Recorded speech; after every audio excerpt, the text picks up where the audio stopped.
उस बास्कल नामक ग्राम में किसी समय एक बिंदुक नामधारी ब्राह्मण रहता था। वह बड़ा अधम था, दुरात्मा और महापापी था। यद्यपि उसकी स्त्री बड़ी सुंदरी थी तो भी वह कुमार्ग पर ही चलता था। उसकी पत्नी का नाम चंचुला था। वह सदा उत्तम धर्म के पालन में लगी रहती थी, तो भी उसे छोड़कर वह दुष्ट ब्राह्मण वेश्यागामी हो गया था। इस तरह कुकर्म में लगे हुए उस बिंदुक के बहुत वर्ष व्यतीत हो गए। उसकी स्त्री चंचुला काम से पीड़ित होने पर भी स्वधर्म नाश के भय से क्लेश सहकर भी दीर्घ काल तक धर्म से भ्रष्ट नहीं हुई, परंतु दुराचारी पति के आचरण से प्रभावित हो आगे चलकर वह स्त्री भी दुराचारनी हो गई। इस तरह दुराचार में डूबे हुए उन मूढ़ चित्त वाले पति पत्नी का बहुत सा समय व्यर्थ बीत गया। तदंतर शूद्र जातीय वेश्या का पति बना हुआ वह दूषित बुद्धि वाला दुष्ट ब्राह्मण बिंदुक समयानुसार मृत्यु को प्राप्त हो नरक में जा पड़ा। बहुत दिनों तक नरक के दुख भोग कर वह मूढ़ बुद्धि पापी विंध्य पर्वत पर भयंकर पिशाच हुआ। इधर उस दुराचारी पति बिंदुक के मर जाने पर मूढ़ हृदया चंचुला बहुत समय तक पुत्रों के साथ अपने घर में ही रही। एक दिन दैव योग से किसी पुण्य पर्व के आने पर वह स्त्री भाई बंधुओं के साथ गोकर्ण क्षेत्र में गई। तीर्थयात्रियों के संग से उसने भी उस समय जाकर किसी तीर्थ के जल में स्नान किया। फिर वह साधारणतया मेला देखने की दृष्टि से बंधुजनों के साथ यत्र तत्र घूमने लगी। घूमती घामती किसी देव मंदिर में गई और वहां उसने एक दैवज ब्राह्मण के मुख से भगवान शिव की परम पवित्र एवं मंगलकारिणी उत्तम पौराणिक कथा सुनी। कथावाचक ब्राह्मण कह रहे थे कि जो स्त्रियां पर पुरुषों के साथ व्यभिचार करती है वे मरने के बाद जब यमलोक में जाती है तब यमराज के दूत उनकी योनियों में तपे हुए लोहे का परिघ डालते हैं। पौराणिक ब्राह्मण के मुख से यह वैराग्य बढ़ाने वाली कथा सुनकर चंचुला भय से व्याकुल हो वहां कांपने लगी। जब कथा समाप्त हुई और सुनने वाले सब लोग वहां से बाहर चले गए तब वह भयभीत नारी एकांत में शिव पुराण की कथा बाँचने वाले उन ब्राह्मण देवता से बोली।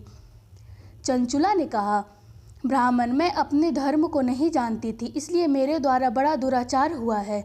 स्वामीन, मेरे ऊपर अनुपम कृपा करके आप मेरा उद्धार कीजिए। आज आपके वैराग्य रस से ओतपोत इस प्रवचन को सुनकर मुझे बड़ा भय लग रहा है। मैं काँप रही हूँ और मुझे इस संसार से वैराग्य हो गया है। मुझ मूढ़ चित्त वाली पापनी को धिक्कार है। मैं सर्वथा निंदा के योग्य हूँ, कुत्सित विषयों में फंसी हुई हूँ और अपने धर्म से विमुख हो गई हूँ।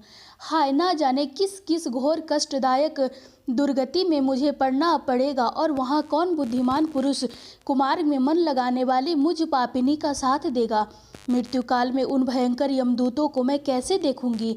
जब वे बलपूर्वक मेरे गले में फंदे डालकर मुझे बांधेंगे तब मैं कैसे धीरज धारण कर सकूंगी। नरक में जब मेरे शरीर के टुकड़े टुकड़े किए जाएंगे उस समय विशेष दुख देने वाली उस महायातना को मैं वहाँ कैसे सहूंगी। हाय, मैं मारी गई, मैं जल गई, मेरा हृदय विदीर्ण हो गया और मैं अब सब प्रकार से नष्ट हो गई, क्योंकि मैं हर तरह से पाप में ही डूबी रही हूँ। ब्राह्मण, आप ही मेरे गुरु, आप ही माता और आप ही पिता हैं। आपकी शरण में आई हुई मुझ दीन अबला का आप ही उद्धार कीजिए, उद्धार कीजिए।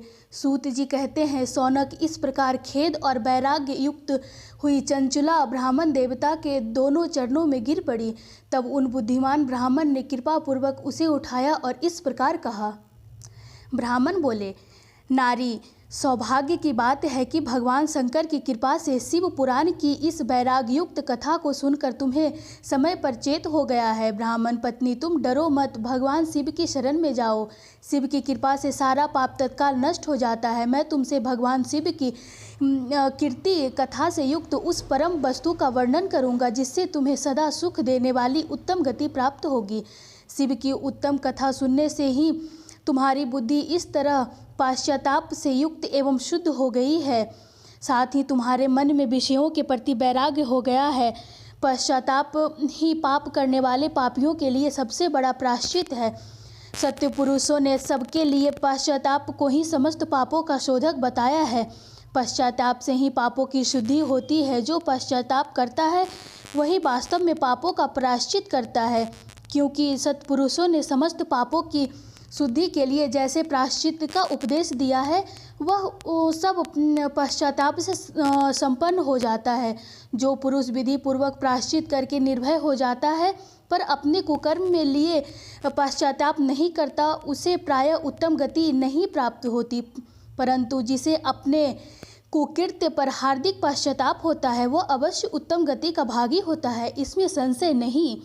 इस शिव पुराण की कथा सुनने से जैसी चित्त शुद्धि होती है वैसी दूसरे उपायों से नहीं होती। जैसे दर्पण साफ करने पर निर्मल हो जाता है, उसी प्रकार इस शिव पुराण की कथा से चित्त अत्यंत शुद्ध हो जाता है, इसमें संशय नहीं है। मनुष्यों के शुद्ध चित्त में जगदम्बा पार्वती सहित भगवान शिव विराजमान रहते हैं, इससे वह शुद्ध आत्मा पुरुष शिवाम सदाशिव के पद को प्राप्त होता है। इस उत्तम कथा का श्रवण समस्त मनुष्यों के लिए कल्याण का बीज है, अतः यथोचित शास्त्रोक्त मार्ग से इसकी आराधना अथवा सेवा करनी चाहिए। यह भवबंधन रूपी रोग का नाश करने वाली है। भगवान शिव की कथा को सुनकर फिर अपने हृदय में उसका मनन एवं निधिध्यासन करना चाहिए, जिससे पूर्णतः चित्त शुद्धि हो जाती है। चित्त शुद्धि होने से महेश्वरी की भक्ति अपने दोनों पुत्रों ज्ञान और वैराग्य के साथ निश्चय ही प्रकट होती है। तत्पश्चात महेश्वर के अनुग्रह से दिव्य मुक्ति प्राप्त होती है, इसमें संशय नहीं है। जो मुक्ति से वंचित है उसे पशु समझना चाहिए, क्योंकि उसका चित्त माया के बंधन में आसक्त है, वह निश्चय ही संसार बंधन से मुक्त नहीं हो पाता। ब्राह्मण पत्नी, इसलिए तुम विषयों से मन को हटा लो और भक्ति भाव से भगवान शंकर की इस परम पावन कथा को सुनो। परमात्मा शंकर की इस कथा को सुनने से तुम्हारे चित्त की शुद्धि होगी और इससे तुम्हें मोक्ष की प्राप्ति हो जाएगी। जो निर्मल चित्त से भगवान शिव के चरणाबिंद का चिंतन करता है उसकी एक ही जन्म में मुक्ति हो जाती है, यह मैं तुमसे सूत जी कहते हैं। सौनक, इतना कहकर वे श्रेष्ठ शिव भक्त ब्राह्मण चुप हो गए। उनका हृदय करुणा से आर्द्र हो गया था। वे शुद्ध चित्त महात्मा भगवान शिव के ध्यान में मग्न हो गए। तदंतर बिंदुग की पत्नी चंचुला मन ही मन प्रसन्न हो उठी। ब्राह्मण का उक्त उपदेश सुनकर उसके नेत्रों में आनंद के आंसू छलक आए थे। वह ब्राह्मण पत्नी चंचुला हर्ष भरे हृदय से उन श्रेष्ठ ब्राह्मण के दोनों चरणों में गिर पड़ी और हाथ जोड़कर बोली, मैं कृतार्थ हो गई। तत्पश्चात उठकर वैराग्य युक्त उत्तम बुद्धि वाली वह स्त्री, जो अपने पापों के कारण आतंकित थी, उस महान शिवभक्त ब्राह्मण से हाथ जोड़कर गदगद वाणी में बोली। चंचुला ने कहा, ब्राह्मण शिव भक्तों में श्रेष्ठ स्वामीन, आप धन्य हैं, परमार्थदर्शी हैं और सदा परोपकार में लगे रहते हैं, इसलिए श्रेष्ठ साधु पुरुषों में प्रशंसा के योग्य हैं। साधु, मैं नरक के समुद्र में गिर रही हूँ, आप मेरा उद्धार कीजिए, उद्धार कीजिए। पौराणिक अर्थ तत्व से संपन्न जिस सुंदर शिव पुराण की कथा को सुनकर मेरे मन में संपूर्ण विषयों से वैराग उत्पन्न हो गया, उसी इस शिव पुराण को सुनने के लिए इस समय मेरे मन में बड़ी श्रद्धा हो रही है।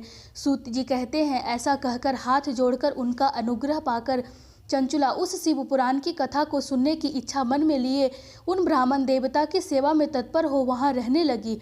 तदंतर शिव भक्तों में श्रेष्ठ और शुद्ध बुद्धि वाले उन ब्राह्मण देवता ने उसी स्थान पर उस स्त्री को शिव पुराण की उत्तम कथा सुनाई।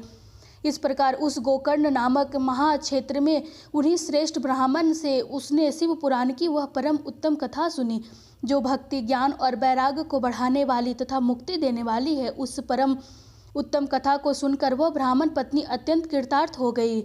उसका चित्त शीघ्र ही शुद्ध हो गया। फिर भगवान शिव के अनुग्रह से उसके हृदय में शिव के सगुण रूप का चिंतन होने लगा। इस प्रकार उसने भगवान शिव में लगी रहने वाली उत्तम बुद्धि पाकर शिव के सच्चिदानंदमय स्वरूप का बारंबार चिंतन आरंभ किया।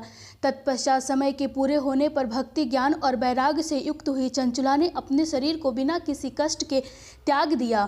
इतने में ही त्रिपुर शत्रु भगवान शिव का भेजा हुआ एक दिव्य विमान दूत गति से वहां पहुंचा, जो उनके अपने गणों से संयुक्त और भांति भांति शोभा साधनों से संपन्न था। चंचुला उस पर विराजमान आरूढ़ हुई और भगवान शिव के श्रेष्ठ पार्षदों ने उसे तत्काल शिवपुरी में पहुंचा दिया। उसके सारे मल धुल गए थे। वह दिव्य रूप धारिणी दिव्यांगना हो गई थी। उसके दिव्य अवयव उसकी शोभा बढ़ाते थे। मस्तक पर अर्धचंद्र का मुकुट धारण किए वह गौरांगी देवी शोभाशाली दिव्य आभूषणों से विभूषित थी। शिवपुरी में पहुंचकर उसने सनातन देवता त्रिनेत्रधारी महादेव जी को देखा। सभी मुख्य देवता उनकी सेवा में खड़े थे। गणेश, भृंगी, नंदीश्वर तथा वीरभद्रेश्वर आदि उनकी सेवा में उत्तम भक्तिभाव से उपस्थित थे। उनकी अंग कांति करोड़ों सूर्यों के समान प्रकाशित हो रही थी। कंठ में नील चिन्ह शोभा पाता था।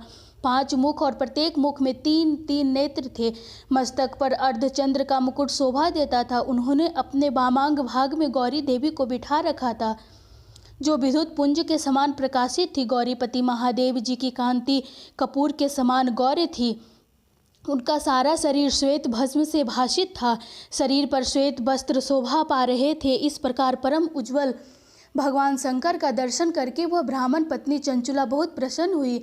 अत्यंत प्रीतियुक्त होकर उसने बड़ी उतावली के साथ भगवान को बारंबार प्रणाम किया। फिर हाथ जोड़कर वह बड़े प्रेम, आनंद और संतोष से युक्त हो विनीत भाव से खड़ी हो गई। उसके नेत्रों से आनंद अश्रुओं की अविरल धारा बहने लगी तथा संपूर्ण शरीर में रोमांच हो गया।